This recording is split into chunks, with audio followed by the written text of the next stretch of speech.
The opposition PNP is blasting the Prime Minister for creating confusion in the minds of people about the role of the National Housing Trust NHT. Opposition leader Mark Goulding was addressing a PNP joint divisional conference at the Cedric Titus High School in Trelawney.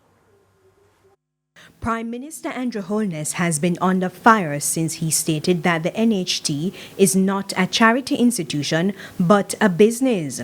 He said the NHT has a duty to provide affordable housing to contributors, but the trust is being used to provide social housing. For PNP President Mark Goulding, he has created pure confusion in his remarks about the housing trust.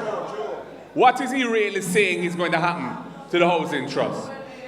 The impression he has given people is that the housing trust is no longer going to make loans, but is going to provide interest rate subsidies to private sector institutions like the banks. Mr. Goulding adds that the NHT was created to provide housing for workers. It cannot be treated like any old financial institution.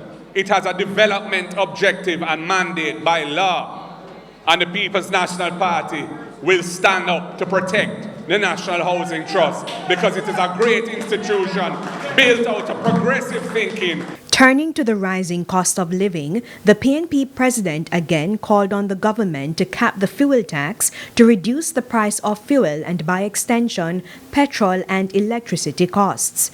As for the rising food prices, special attention should be given to farmers.